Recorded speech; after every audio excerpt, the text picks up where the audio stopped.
Pisit pabigat walang silbi, sibitik, salot, putok sa buhin, dot palamunin, sinto, baliw, abnoy, sabog, batak, bangag, adik, pusher, kawatan, kurakot, magnanakaw, sindikato, membro ng kuratong baliling sa gobyerno, mga kidnapper sa Pilipinas, mga kidnapper ng mga taga-gobyerno, mga tanga, inutil at mga bobo na mga halal ng taong bayan sa Pilipinas, mga iyakin, mga primadona, at mga nagwo-walk-outan pa, mga impacto maligno, masasamang espiritu, mga kampon ng demonyo, Satanas, Judas, Barabas, Hestas.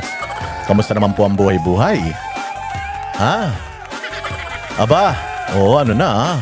Thank God it's Friday na mga bossing. It's Friday, May 29. Nako, magwi-weekend na. Wala masyadong mga bali-balita.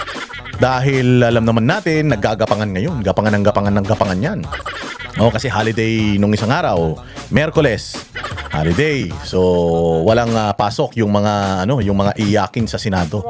Yung mga walk out. Wala silang pasok. Kasi ang pasok ng Senado, Lunes hanggang Merkules lang, wala silang Huwebes, Biyernes. So ngayon, Huwebes, tapos Biyernes, so naggagapangan ngayon yan.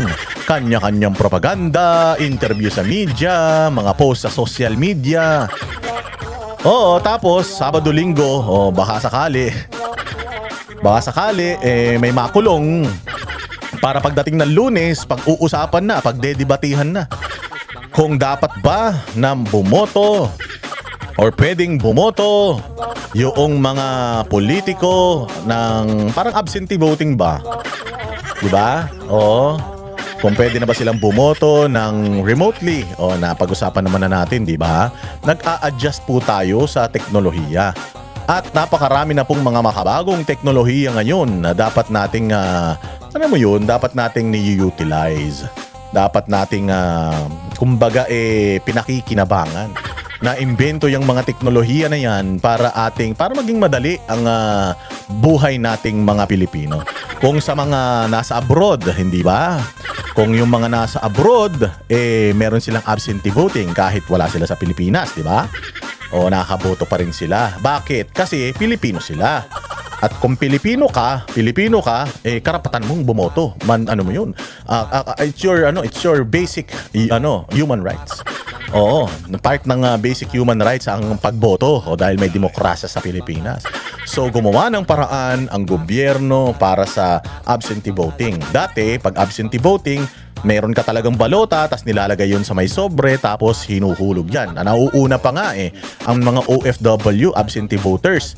Yung mga OFW, dalawa kasi yung mga absentee voting merong abroad at saka meron din dito sa Pilipinas. Ano yung mga sakop ng mga absentee voters dito sa Pilipinas? Halimbawa, ikaw ay isang pulis, alagad ng batas, ikaw ay taga-gobyerno, pero ikaw ay nakarehistro sa ibang lugar. Halimbawa, nandito ka ngayon sa Maynila, pulis ka dito sa Maynila, tapos nakarehistro ka sa Mindanao, sa Sulu, sa Tawi-Tawi, ganun, sa dulo ng Pilipinas. So, syempre, mahal din ang pamasahe dyan.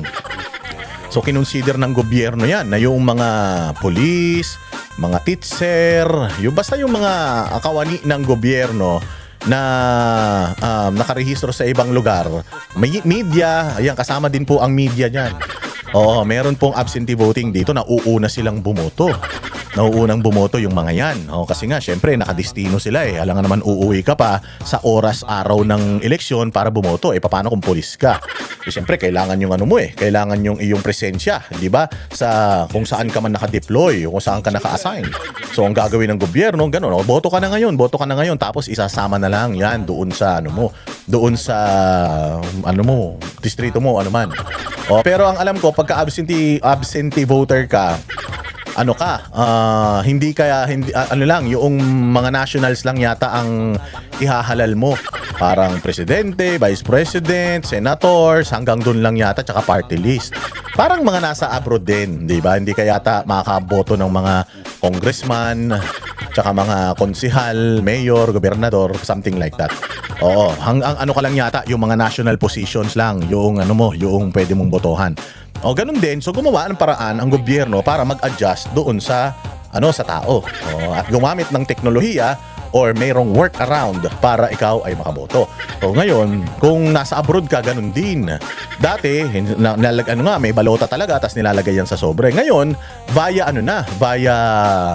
online na yung kanilang pagboto. O kaya nga maraming hindi nakaboto noong nakaraan, gawa ng hindi sila nakapagrehistro online. Tapos medyo nahirapan sila, yung iba matanda, yung iba wala silang mga cellphone, and nasanay sila for the longest time na pumupunta sila sa embahada, tapos doon sila bumuboto. O meron nga silang mga papel doon at nagpaparehistro sila, o before pa mangyari eleksyon, pupunta na sila sa sa embassy, tapos nagpaparehistro na sila bilang isang absentee voter. So ginagawa po natin yung paraan na yan dahil sa ikaw ay isang Pilipino, dahil karapatan mo 'yan. So ngayon dito sa Senado, ganun din. Ganun din yung mga senador, syempre hybrid na ngayon eh. Oo, ganun na, yun na yung generation, yun na yung age natin ngayon, hybrid na. Pag ikaw nakikipag-usap ka sa kapamilya mo sa abroad, hybrid online na. Yung mga bata, hybrid na. Merong mga bata ngayon na pa rin full pa din sila, homeschool pa din sila. Lalong-lalo na kung ikaw ay PWD, ganyan, mayroon kang condition. So, option na yan. Hindi katulad noon na talagang face-to-face ang klase ngayon. Meron ng mga school na tumatanggap ng mga estudyante kahit na hindi pumapasok sa eskwelahan. Siguro once a month, once every 2 months lang sila pumapasok sa eskwelahan. And setup na din yan ngayon sa mga kumpanya. Madami na po ngayon na mga work from home setup. Simula po nung nag-pandemic, work from home setup. Kaya nga, sa sobrang mahal din ng ngayon, ng gasolina, yung gobyerno natin, di ba, nag-adjust? Di ba? Yung gobyerno natin nag-adjust. Parang isang beses sa isang linggo, hindi sila papasok sa opisina. Lalong-lalo na yung mga pwedeng hindi pumasok sa opisina. Yung mga nagtatrabaho lang sa computer, ganyan. Yung mga supervisor siguro. Basta yung hindi physical yung kanilang trabaho, ha? Yung hindi, na may hawak kang martilyo, ganyan. O kaya security guard ka, hindi ka naman pwede magbantay. Security guard ka ng So, yan, depende pa rin sa trabaho. O kung yung trabaho mo, pwede siya remotely. O pwede siyang gumamit ng technology like internet, cellphone, or laptops. Ayan, pinapayagan yan. And ganun na yung, ngayon, ganun na yung era ngayon, generation ngayon. So ngayon, itong mga senador, at balita ko sa Congress daw, ganyan na sila. Sa Congress daw, may mga bumoto nga doon sa impeachment ni VP Sara na wala doon physical Bumoto lang sila remotely or online. So bakit sa Congress pwede, bakit sa Senado hindi? Hindi ba lahat naman dyan magbe-benefit? Kasi ang pinapalabas nila, porket makakasuhan, porket may kaso at nagtatago, hindi na pwedeng bumoto. Hindi po. Para sa akin kasi, walang nagreklamo sa Congress nung ginawa nila yan kay Inday Sara. Yung nagboto kahit wala doon, absent. Nakaboto pa rin. Walang nagreklamo kasi setup nyo yan so dito naman sa Senado, pwede rin naman talaga Lalong-lalo na kapag meron ka namang reason kung bakit hindi ka pwedeng pumasok. So ano na yun? Lalong-lalo na kung reason is political. Halimbawa na wag na natin sama si Senator Bato de la Rosa. Wag na siya. Sige, sabihin na natin pugante siya o kung ano man ang tawag nila dyan. Kahit na hindi pumapayag yung mga ibang abogado na nasa jurisdiction ng ICC at wala namang kaso sa Pilipinas si Bato. Sige na, wag na siya. Gawin na lang natin siyang exemption. Sige, gawin natin siyang exemption. Di gawin natin. Wag na lang si Bato dahil si Bato, ang kaso niya, sa ibang bansa hindi ba? At saka, nagtago siya hindi ba? So, wag na natin siya isama. Pero sa mga senador na nandiyan ngayon, wala pang mga kaso, ha? Wala pang mga arrest warrant. Dapat pumayag sila. Kasi nga makikinabang ka rin naman hindi ba? Halimbawa, katulad nung nangyari nung nakaraan, nagwala yung grupo ng mga iyakin na 11 na mga taga-Bulagaan. Kasi kulang sila sa numero, siyam sila, meron 2 absent sa kanila. Tapos dito naman sa majority na bago, merong isang absent, si Chis Escudero. So parang kung 11 sila, 10 na lang. Pero lugi pa rin yung kabila, siyam lang sila. Di ba? So ngayon, kung sakaling di maganda sana kung pwede sana yung online, kahit nasa bahay ka, kahit nasa lupalop ka ng mundo, pwede kang remotely. O, pwede, di ba? O, maganda sana. Para sa lahat naman yan. Hindi lang naman para doon kay Senator Bato de la Rosa. O, eto na. So, dapat talaga pinapayagan natin yan kasi nga, karapatan yan at saka trabaho yan ng senador eh. Binoto yan ng taong bayan. Milyon-milyon na mga bumoto dyan. So, ine-expect natin magtrabaho yung mga yan. Ito ang problema. Ito problema, kapag ginamitan na ng politika, tapos kinasuhan isa-isa yung mga yan, ang kinakasuhan puro majority lang. So gusto nilang mangyari, hindi sila pumayag doon sa remote kasi sigurado ako kung nasa minority etong mga kakasuhan ng ombudsman. Sigurado ako, din nila yan. I-file din nila yan. Yung absentee voting dyan sa Senado. Or yung pag-a-attend sa mga session, remotely, yung pag-attend ng mga committee, at yung pagboto kung kailangan na ng botohan, sigurado naman ako na kung sa kabila, ganun din kasi nga, nag-apply na sila niyan kay Leila de Lima at saka kay Antonio Trillanes. Oo, so ang sinasabi nila noon, nakalagay nga kasi doon sa rules nila. So ibig sabihin, wala yan noon wala yan. Oo, pero dahil may COVID, nagawa ng paraan. So nag-adjust ang Senado. 'Di ba? So Willie, pwede naman pala mag-adjust eh. Pwede naman palang baguhin yung rules. Depende sa sitwasyon, tama?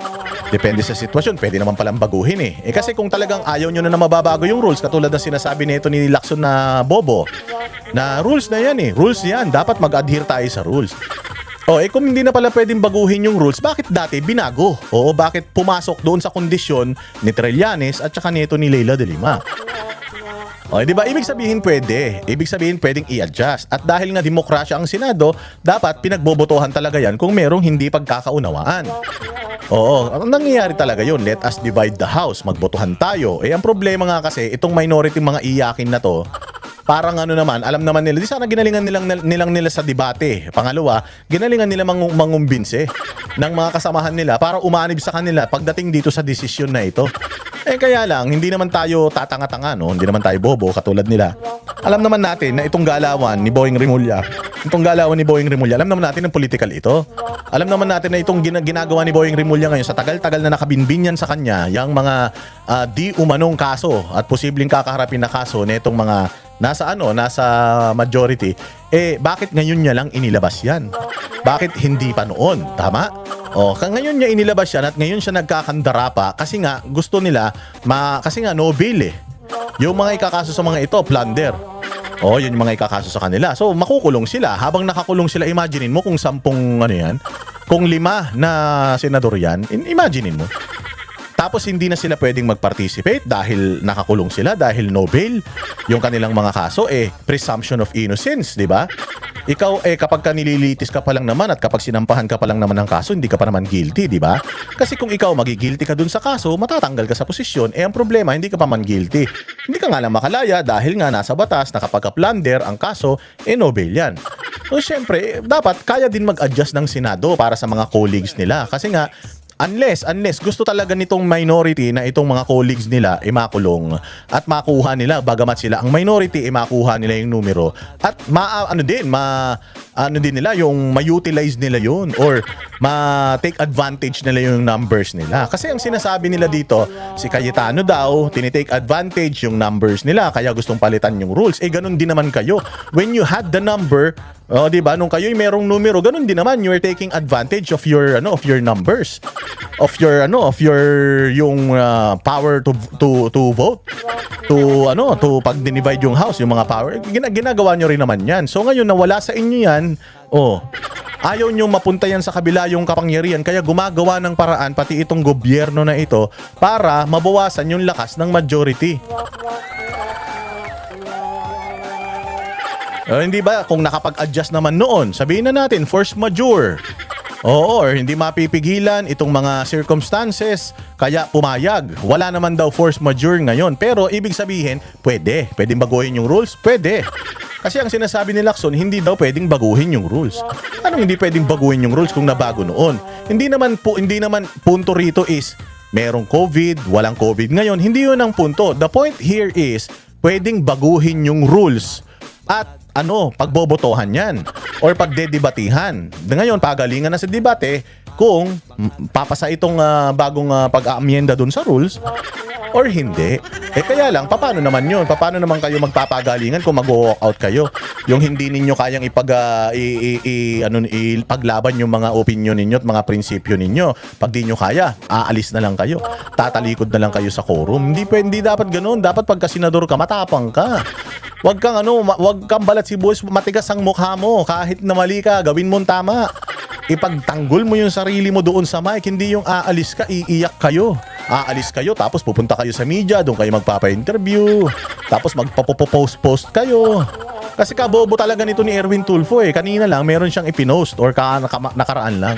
Meron siyang ipinost nung yung isang mama na nagpipintura. O sabi niya, ito ngang mama na ito eh. O kailangan niyang pumasok araw-araw. Tapos kami, mga halal ng bayan, hindi kami papasok araw-araw. Yun na nga eh. Kung di ka ba naman bobo, hindi naman senador yun.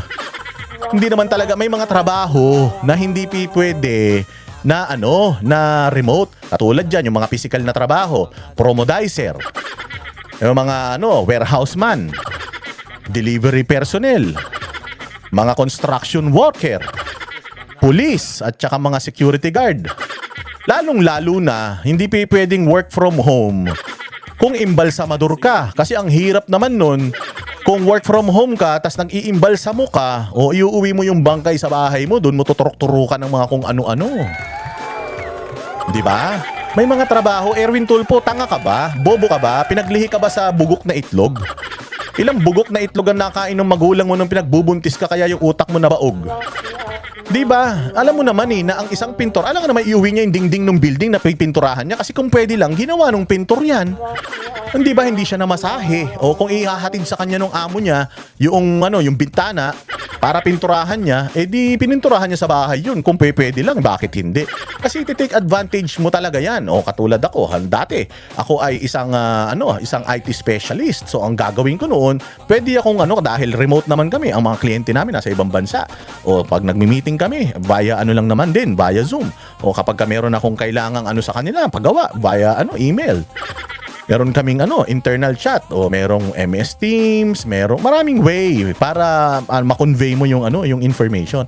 Sa mga ganung klase ng trabaho, pwede.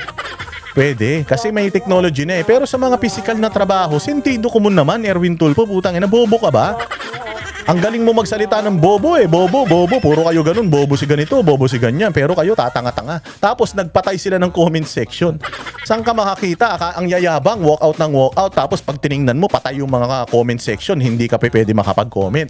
Hindi na nga niyo kayang makipagdebate sa mga magagaling na mga senador, lalong-lalo na yung mga abogado ng mga senador. Tapos, pinapatay nyo pa yung comment section ninyo para hindi kayo i-bash doon ng mga hindi naniniwala sa mga katarantaduhan ninyo. Ibig sabihin, mga bading talaga kayo. At saka, mga talaga kayo, mga mahihina ang mga tuhod ninyo kung hindi nyo pala kayang tumanggap ng kritisismo, hindi nyo pala kayang tumanggap or hindi nyo kayang makipagdebate sa mga kasamahan nyo sa Senado. Abay, umalis na kayo dyan.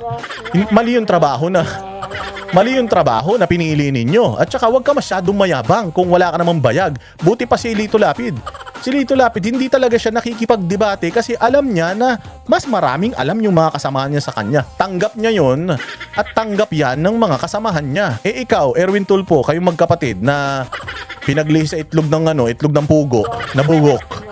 O parehas kayo, yabang-yabang nyo dyan, salita-salita kayo dyan. Tapos pag in-interpolate kayo, binasahan kayo ng batas, tinanong kayo tungkol sa batas, wala kayong alam. Bakit? Tapos masasaktan kayo pag sinabi ng hirap naman kasi pagka walang background sa abogado eh. O wala ka nang background sa abogado, hindi ka pa nakikinig sa mga abogado ng mga staff mo, bugok ka talaga eh. Di ba? O, subukan nyo. O yung mga kapitbahay nyo na hindi naman pwedeng hindi ba? Yung mga basta ikaw pwede mong remotely ikaw ay tawag diyan, pwede ka magtrabaho, i-utilize natin 'yun kasi nga 'yan ang benepisyo ng teknolohiya eh. Ngayon, sabi nila, mahirap kasi maganda kasi magkaroon ng debate ng harap-harapan. Kung pwede naman tatalikuran din naman sila bumanat dyan eh.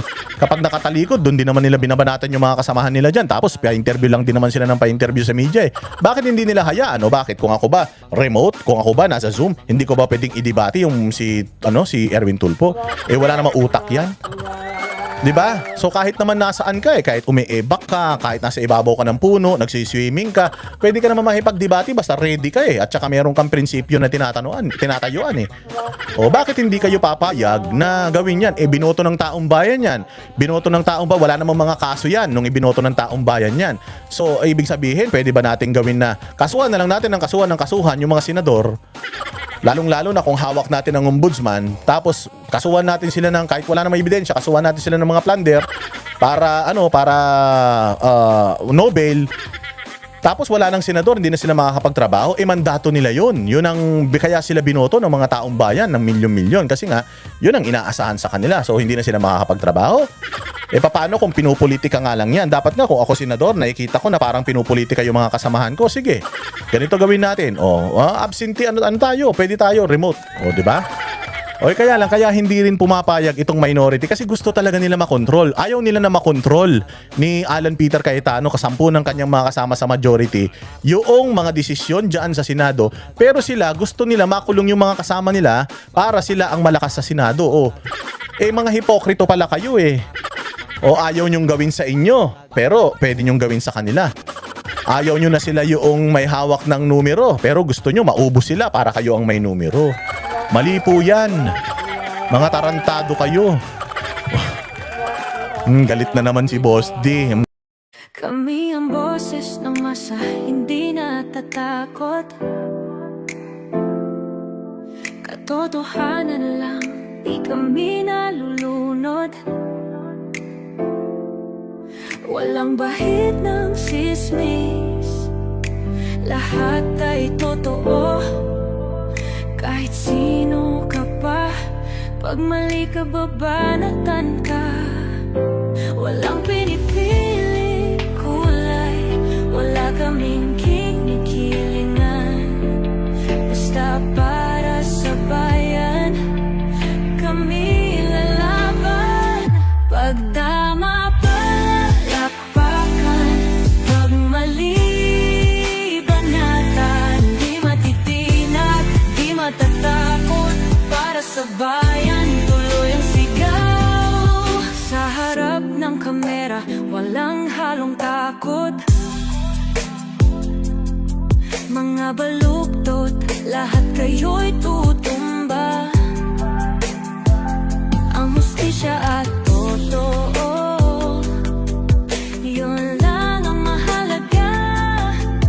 Kahit sinong harang, di kami matitinag. Walang pinipiling kulay, wala kaming kinikilingan. Basta para sa bayan, kami lalaban. Pag tama palakpakan, pag mali banatan. Di matitinag, di matatakot, para sa bayan tuloy ang sigaw. Kung nasa tama ka, ikaw ay aming kasama. Pero pag mali ka, handa ka na bang mabasag? Banateros kami, walang inuunan, dahil bayan muna bago ang sarili.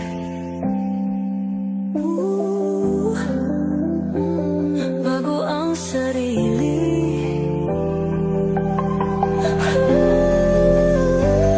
Pag tama palakpakan, pag mali banatan.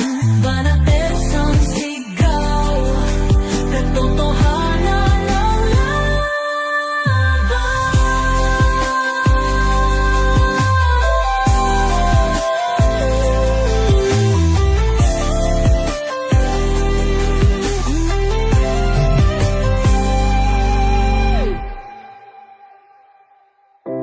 Sa harap